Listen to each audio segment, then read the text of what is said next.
I have Hatton back in front again. I had him in front after the first 2 rounds.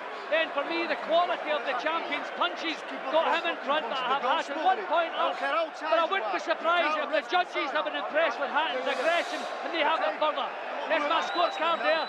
105, 104. All he needs is one more good round and he's done the unbelievable. That was just the slipping of the canvas, but quite rightly, Ricky took full advantage of that. I think they've retired them. There's something going on in the corner. Let's have a look. Here Dave Harris is talking. The shoot's gone in, it's over! The dream is made real! Ricky Hatton rocks the world with a truly stunning win over a modern legend. He is the champion of the world. The Hitman really has arrived in the big time. What a performance! What a night here in Manchester. They are in tears in that corner. Hugh retired on his stool. Ian, all the predictions of all the experts before the fight, who would have said Ricky Hatton would force Kostya Tszyu to quit on his stool? Unbelievable. There's the family. Look at the family. We can only imagine how they feel. Look at Ricky. Fantastic performance from first bell until it was over.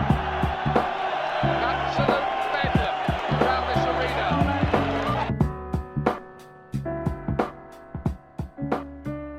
This is the kind of episode you hope you don't have to record. You just hope you don't have to record an episode like this.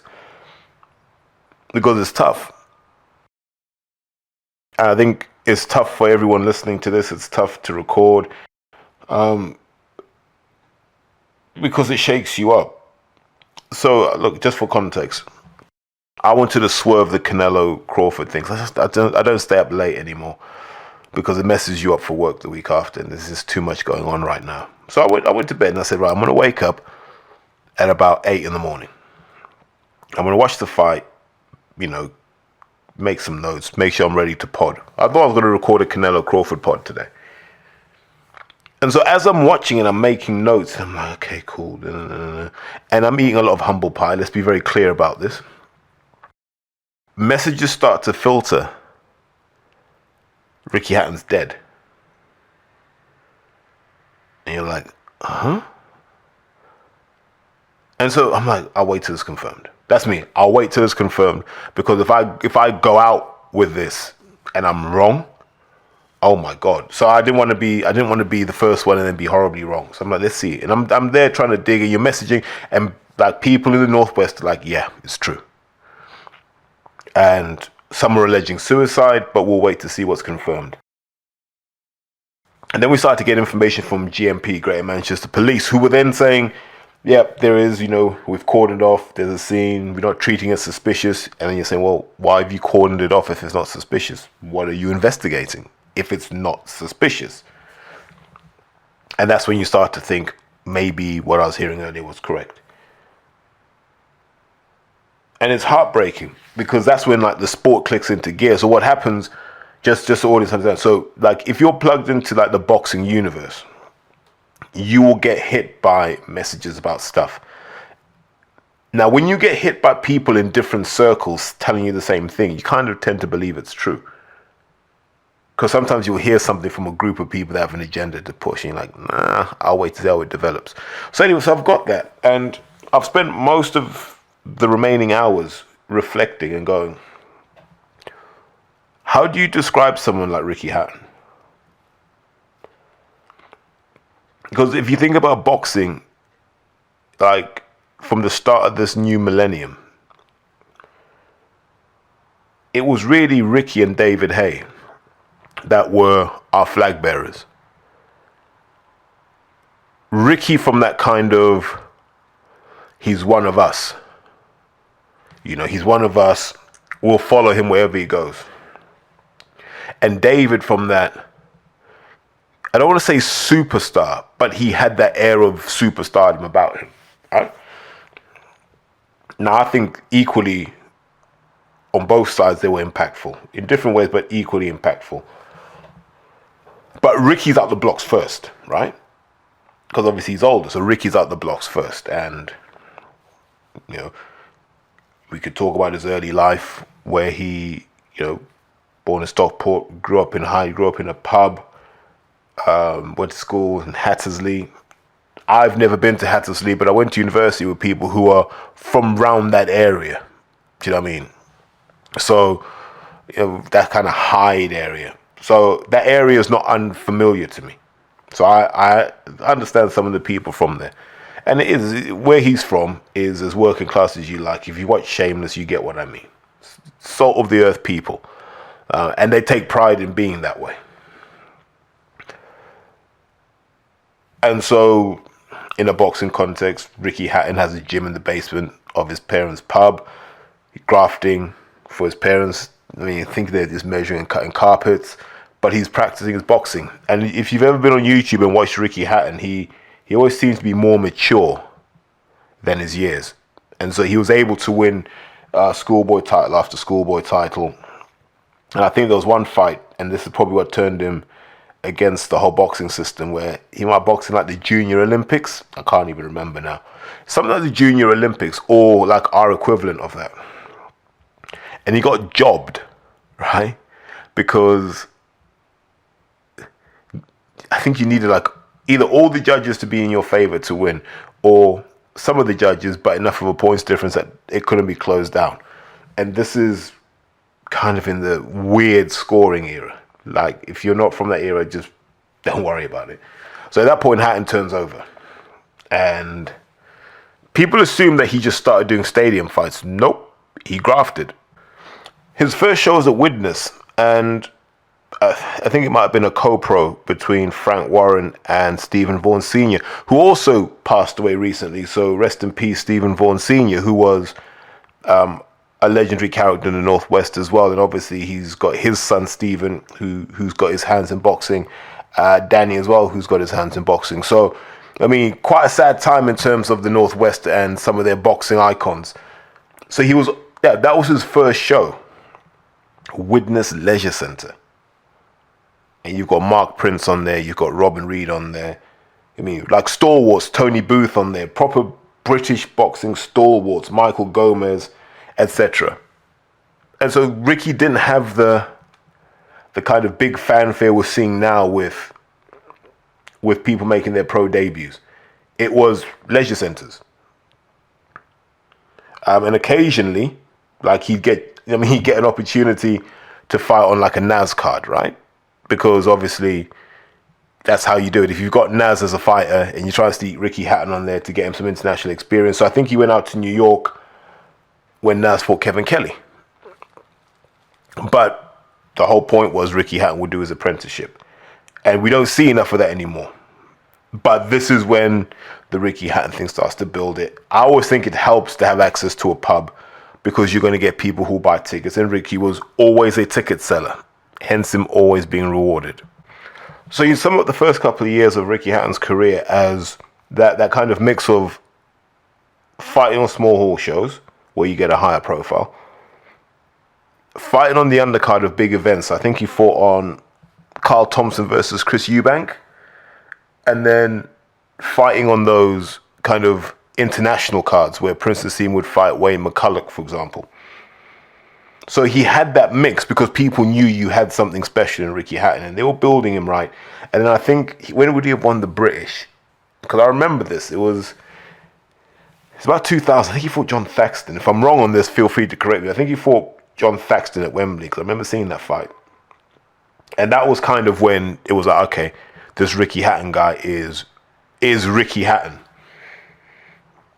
And then I'm just going to skip through the next 5 years, and sorry guys, I mean, I kind of partied too much in those next 5 years, and I think we call those like the WBU years, where he won the WBU world title and kind of defended that, but it was a lightly regarded title, almost like having one of these like global belts, like a WBO global belt. So he held this trinket belt while he built and built and built and positioned himself within other governing bodies. And then it's got to be about 2005, right, when he fights Kostya Tszyu.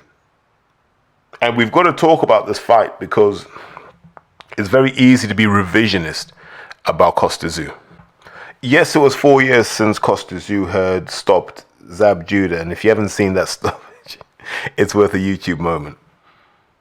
But it wasn't like he was fighting losers. Like he was in the mix with guys like Ben Taki, who's as tough as they come. Sean Bay Mitchell, who he had fought beforehand. I know he stopped Sean Bay Mitchell, but Sean Bay Mitchell went on to have a decent career afterwards. Fought Floyd Mayweather afterwards.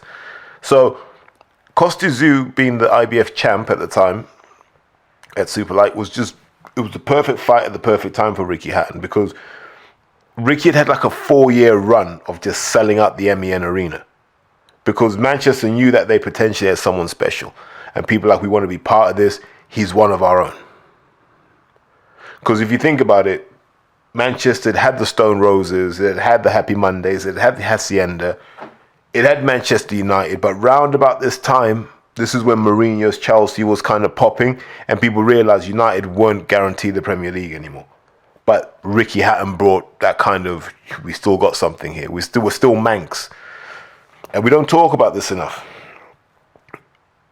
Ricky, being a City fan, was still able to unite a city that's historically been divided along those red and blue lines. If you think back to the fight that never happened, Crawler versus Terry Flanagan, that was red versus blue, and that was super tribal. Ricky united the whole city. The whole city wanted to get behind Ricky Hatton.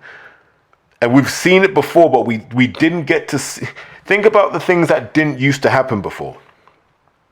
Ricky essentially had a residency at the MEN arena, right? His fights would sell out. He had the television coverage. He had that kind of curated apprenticeship. So doing the small halls, being on some of the bigger shows, and boxing internationally. This was like the first time we'd seen this formalized, right? And Frank and Stephen Vaughan Jr. are all in the mix in this. And so this all culminates in 2005, where Ricky Hatton has to face Costa Tszyu, who's one of the hardest punchers in super lightweight, junior welterweight, whichever way you want to call it. One of the hardest punchers they've seen. Right? Tough man. Super, super tough man. You only need to see his son to know the apple doesn't fall too far from the tree. Do you know what, actually? For the younger listeners, and actually for the older ones, go back and watch Costa Tszyu versus Ricky Hatton. Now, I could sit here and say, oh, it wasn't a tactical masterclass. It was a masterclass in motivation from Billy Graham. You know, when fighter and trainer were in perfect sync, and Billy knew what to say to get Ricky going. And all Ricky was doing was just staying on top of Costa Tszyu, making him feel old. I think Tszyu would have been 35 and Hatton 26. Just staying on top of him. A lot of those big left hooks, we know Ricky Hatton, they were cuffing, but it was causing Costa Tszyu problems, and it was making him feel old in there, because every time Costa Tszyu would hit him, and the better technique was Costa Tszyu, but Ricky would not be denied. Like, that was Ricky's night. If the crowd that night, the energy, the noise, I don't think there's been many moments in British boxing that have come close to that, whereas a city just firmly behind their own, because they know that this is a legit champion, this is a legit world title fight, and their lad has a chance of winning. Watch it. This is before the marketing, this is before the social media, all the spreadsheets, all the people with lanyards, before all of that nonsense. This was a sellout. This was a national event. And it's a reminder that boxing doesn't need people to sell it when real fighters are fighting. You don't need to market a fight. People want to see the fight. I don't have to persuade people to see a fight. I just want to see a good one. And Ricky delivered that.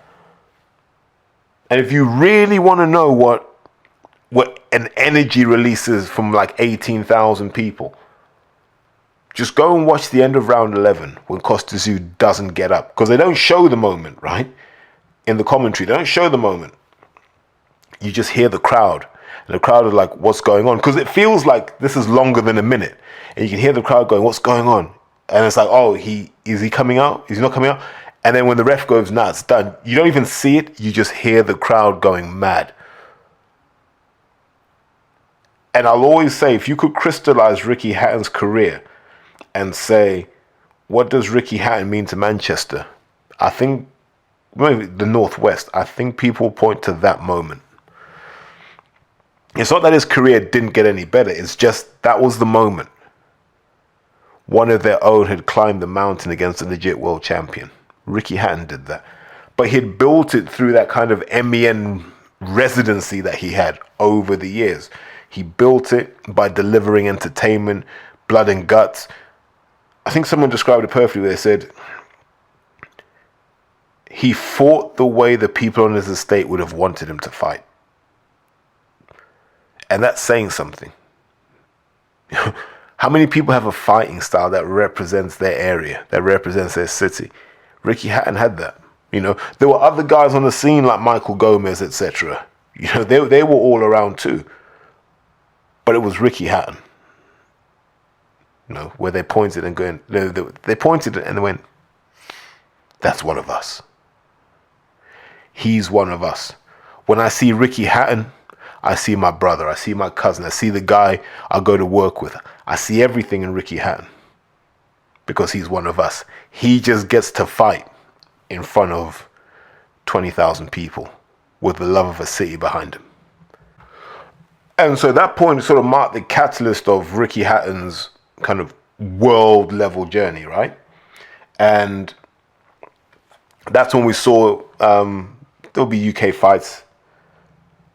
I think he fought Carlos Mausa in Sheffield. That was a Dennis Hobson show. And I think this is a point where Hatton and Dennis start building something because they've realized that they've got a British superstar here. Now it's how do we make him bigger than that? How do we make him the money guy in boxing?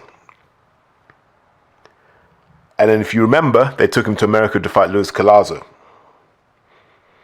And then, what was it? Was it Juan Arango as well that he fought? Before fighting Jose Luis Castillo. And then that was the fight that said, right, I think this guy's ready for Floyd. That was and in this country, they were like, and I remember this because I lived through this. And I remember people just saying, if he can just box Floyd on the inside like he did Costa Tszyu, he'll beat Floyd. And in my head, I was like, Mayweather's a different beast, man. But I was happy that Ricky Hatton got to represent Britain at the top table of boxing. And Mayweather was the top table of boxing at that time. There's no question about that. And those who remember the HBO 24/7s, etc., you remember how big that was. In 2025, hardly anyone stays up to watch fights. There's no point. There were pubs doing lock-ins to show this fight. Because remember, there were no fire sticks back then. Do you know what I mean? Like, if you really wanted to get it cracking, you had to either have the fight or you had to find a friendly pub that would have the fight for you. And so a lot of people did that. I mean, had a few beers till about 9 o'clock, went to sleep, knocked on the door at night. Can we come and watch the fight? Carried on drinking afterwards. People were expecting. It was genuine, and some of it did split along race lines, but not in a way that was sinister. But people wanted Ricky Hatton to win. Ricky was their guy, right? They did the whole tour, Mayweather wearing the United shirt, all of that. That was the first time for me that we really saw big time boxing in Britain. It was the first time we saw a British fighter involved in the shenanigans that we normally saw the Americans do. HBO 24/7, the Global Press Tour, all of that stuff. And that elevated Ricky Hatton to the top table of world boxing.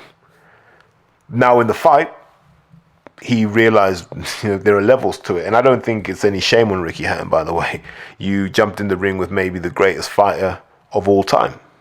At least in that conversation. And you came up short. And yes, the check hook into the turnbuckle wasn't great for Ricky Hatton. But he did the country proud. He took, 20,000 people went over to Vegas. And I know you can embellish these numbers. So let's just say a shit ton of people went over to Vegas. And this is the energy that I think Dennis had created with the band and all of that sort of stuff. He had built this and said, no. We're a traveling army. And then, others were able to then exploit that. And fair play to them. Because that was such a spectacle that they were like, we need to find a way to bring this guy back. Even after he lost to Mayweather, we need to find a way to bring him back because he is money. And if you remember, the fight they gave him, which, fair enough, I kind of get it, was Ricky Hatton versus Paulie Malignaggi. And one of the things that we don't talk about enough is how Ricky always brought his brother along on these big fights. Matthew Hatton always fought on these cards. And you've got to rate that, because that doesn't happen very often. And also, when you look back historically, just the people who got to fight on Ricky Hatton undercards and what they went on to do, your Danny Garcias, your Danny Jacobs, your Adrian Bronas, etc. So Ricky's been a part of elevating global superstars and also domestic ones, because he pulled people through on his cards as well. People like Danny Williams, etc. He pulled people through on his cards. So this is why Ricky's an important fulcrum in British boxing. He helped a lot of things grow, and he gave people a platform because of who he was and what he had achieved. But I think the Manny Pacquiao fight, and we're going to come back to the Mayweather one when we've just kind of done the roundabout of his career. The Manny Pacquiao fight was the one that was hard to take, because it was obvious. It was obvious what he should be doing against Pacquiao. He did none of it. And Manny showed why he was a level above as well. But watching Ricky Hatton virtually asleep on the canvas was heartbreaking for many in the country. And I think that's when people realized it was over. The ride was over at that point. And I'm glad that didn't happen in the social media age, because that would have been pretty uncomfortable to see. And then after that, like, obviously we didn't see Ricky Hatton for a long time, did we? Well, we did, but he wasn't going to box anymore. He had no intention of boxing. That was it. He said, look, I'm done now. I've given it my best. And I mean, these guys are a level above me. I don't think I can get to that level. And then about 3 years later, he fights Senchenko, a fight that, maybe came a bit too late. But he lost that and got stopped in the 9th round, which was a shame. But for one night, he allowed people to dream. He allowed people to relive, much like the Oasis reunion. He allowed people to remember the good times. And that's the essence of Ricky Hatton's career. Appreciate the good times, because there were lots of them. He put British boxing on the map. Like, Americans will talk about Ricky Hatton because they couldn't believe what that... Because they look at Ricky Hatton and they go, he's not super skillful. But look, he brought a whole nation with him because they loved his heart and his spirit. And that's probably how I would describe Ricky Hatton, the boxer. All heart, all spirit, all bravery. He got to fight two of the greatest fighters of their generation. Not back-to-back, but close enough back-to-back. Not many Brits get to say that. But we should also kind of just look at some of the stories around Ricky Hatton. Try and be as balanced about this as possible. Obviously, there was a falling out with Billy Graham. There was a move to train with Floyd Sr. That felt like a bit of a mistake. Anyone who knows me knows I don't believe you should be changing trainers. It doesn't really make a lot of sense. Go with the person who knows you best. But at that point in Ricky's life, there were just a lot of problems. There were obviously money problems. He'd fallen out with his dad. So when you fall out with your dad and you fall out with Billy Graham, these are the two dominant male figures in your life. There was all the allegations that money was going missing, people were stealing money, etc. And then there were people in Ricky's ear going, why are you giving promoters money? You're the main event here. You can be doing your own promotion. You can be the promoter in this because the thing's already selling. So you can be the promoter, get that money, put your people on here. And all this stuff was happening in the background with Ricky. And like, Ricky's not equipped for that. Ricky just wants to fight and he wants harmony in the background. But here's what happens in boxing. When you become big and lucrative, everyone's trying to find ways to get money out of you. Everybody. Your mum, your mate, your dad, everyone's trying to get a few quid because they feel they're part of the success. They feel they're shareholders. And so they're like, where's my dividend? And I think Ricky had years of that. So probably from the Mayweather fight. He had a few years of having to deal with this and, you know, falling out and having to repair bridges, etc., etc. Now, people talk nicely now that he's passed. But they were pretty messy times. I've heard people's versions of it. I've heard Billy Graham's version. I've heard Dennis's version of the time. The other versions you hear. And it just all feels very, very sad. And it's a reminder. Always have your contract straight. That way there's no room for debate. Get your contract straight. Have yourself a good accountant. That's the easiest way to make sure that there are no problems. So there was that. And I think over time, Ricky's kind of built those bridges back. But it's a shame because what could he have achieved? Do you know what I mean? What could he have achieved? But yeah, the Floyd Sr. thing was odd. Considering what he had said about the Mayweather pads, etc. Yeah, that was odd at the time. That felt very odd. But that's kind of, you know, that's the whole story with Ricky Hatton. You know, then there was always the Hatton Promotions, which people think was a failure. But if you actually look at the guys that he had, they weren't failures. He had the Upton brothers. He had the kind of, I don't want to say Sultan Zurbanek, I was going to say that, but you know who I mean, right? He had a world champion. He did okay as a promoter because he's Ricky Hatton. The brand carries him. Do you know what I mean? And so that wasn't a failure, but it wasn't what it could have been. Could Ricky Hatton have been Eddie Hearn? To an extent, yes, but also not, because Eddie's a completely different beast. But you do wonder, don't you? What would Eddie Hearn have done with a young Ricky Hatton? Eddie Hearn in his pomp between like 2015 and 2018. What would he have done with Ricky Hatton? Ricky Hatton would be, like, it boggles the mind to think what you could have done with Ricky Hatton. Because Ricky Hatton was as relatable a man as you can find at the top table of boxing. Even when he got caught doing lines of coke in like 2010 or whatever it was. No one was surprised because it's like, well, I thought that's what he was doing anyway. When it turned out Ricky was sinking 10, 15 pints of Guinness a night. I was like, well, how else is he gaining the weight? Do you know what I mean? We expected this. We're like, it's going to be a short career for him. But he wants to be a man of the people. And that's how he went out. He went out as a man of the people. He went out with the heart. He had the heart of Britain. No one had a bad word to say about Ricky Hatton. Him on the speaking tour, box office. Him in the media, box office. Funny guy, an interesting guy. Wherever he was box office. And then we talk about the legacy. How many boxers aged under 35 can point to Ricky Hatton fights and go, he made me want to box? Do you know what I mean? He made me want to box. He made me think I could box. Guys who got to train with him, Nathan Gorman, Darryl Williams trained with him for, I think it was the second, who's the guy from Leicester that he fought? I can't even remember now. So happens when you record live. From Leicester, was it Clifton Mitchell?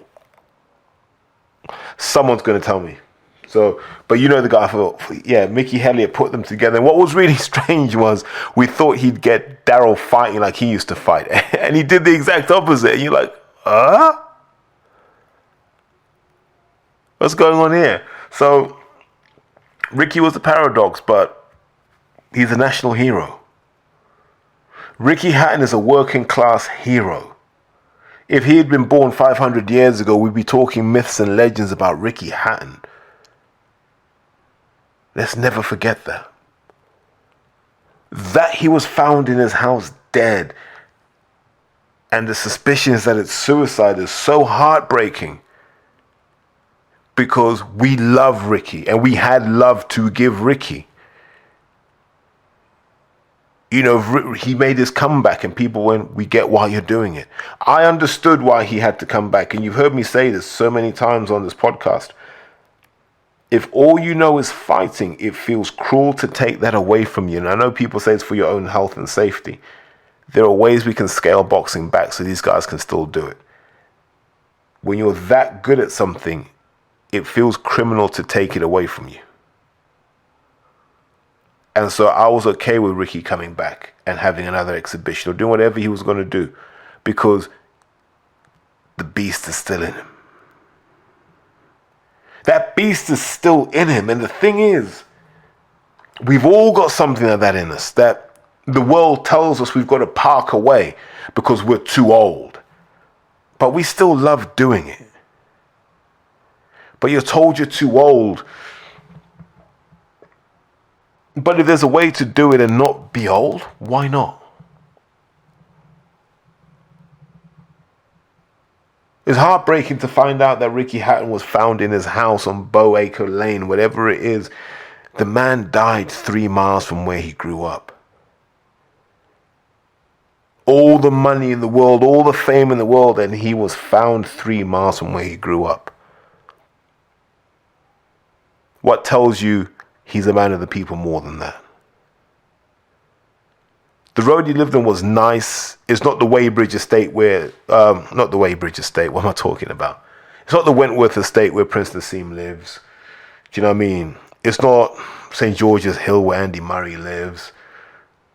It's not Oxshott where, whoever it is, where David Hay lives. It's not those multi-million-pound houses. Yes, the houses on that road are expensive and they're nice. Oh my God, they're nice. But you imagine it's a road full of people who work their way up there.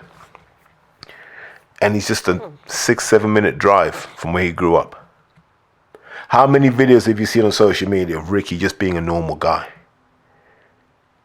And so I want to ask you guys a question.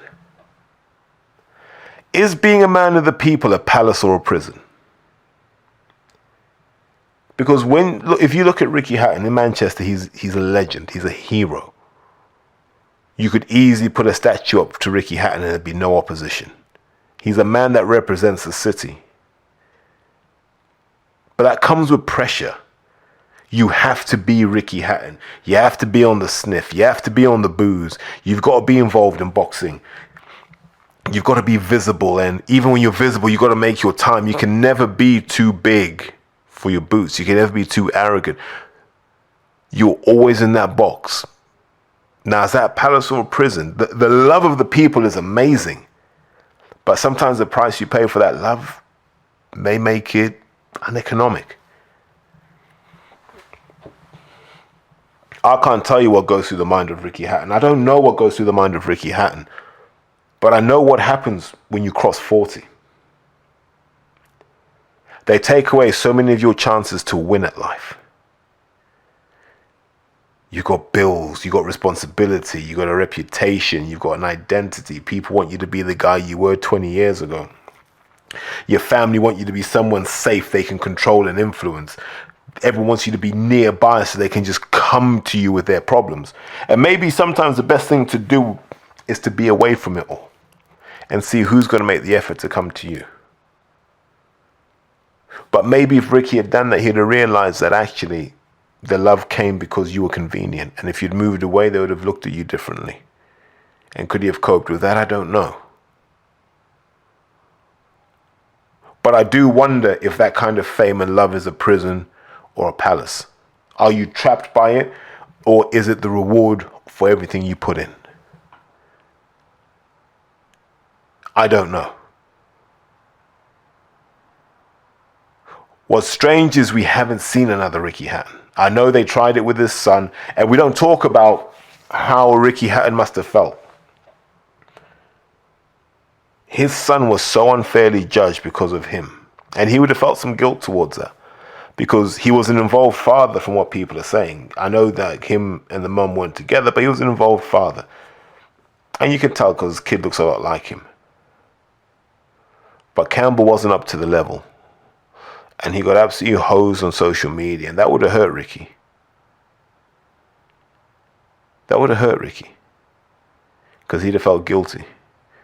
Why is my shadow so big that my son can't escape it? I don't know what Ricky Hatton was thinking 24 hours ago.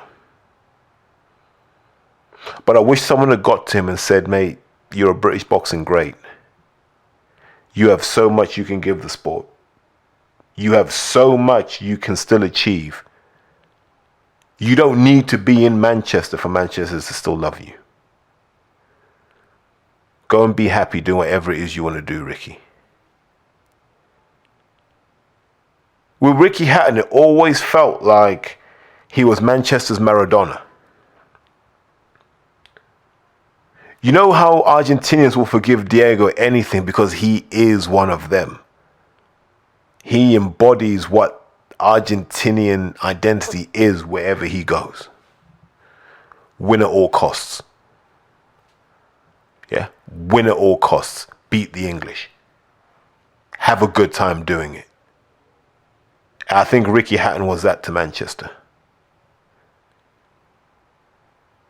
You get up, you graft, you have a couple of pints, you get up, you graft, you have a couple of pints, you give it your best every time. And you do it with class and dignity.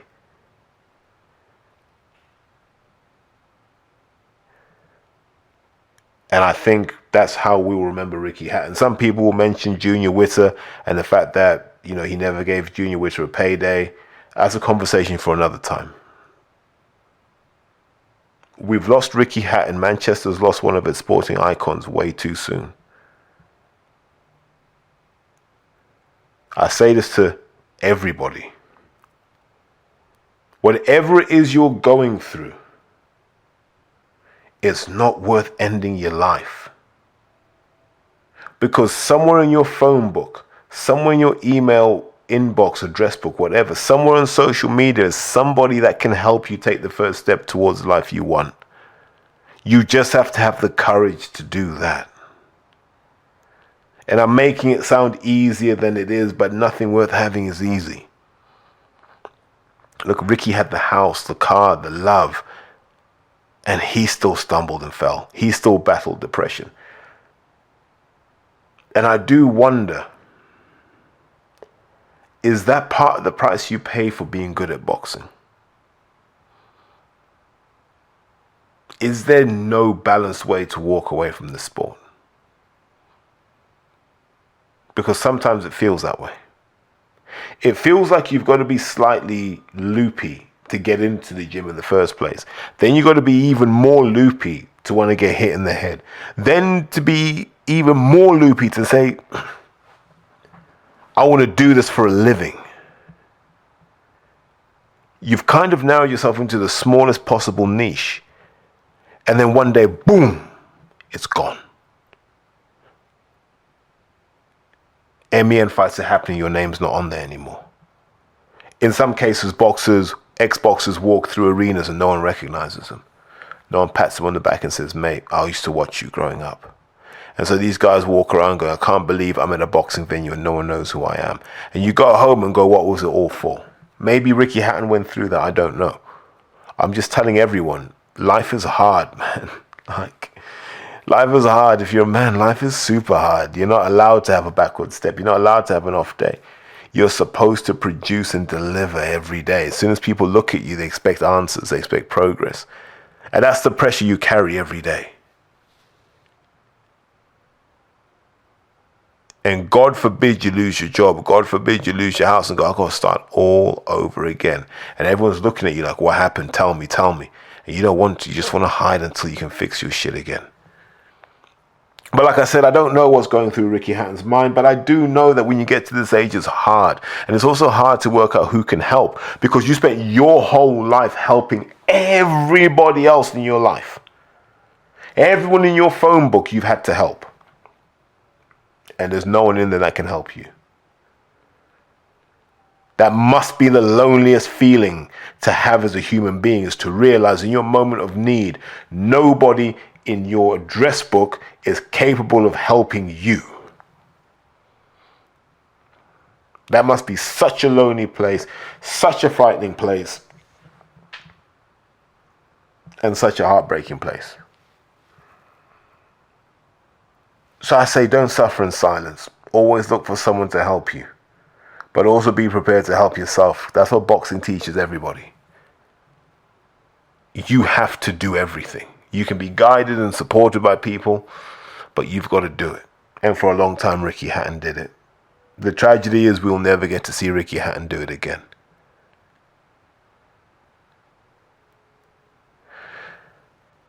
Richard John Hatton, may you rest in eternal peace and may God bless you. You gave us so many memories.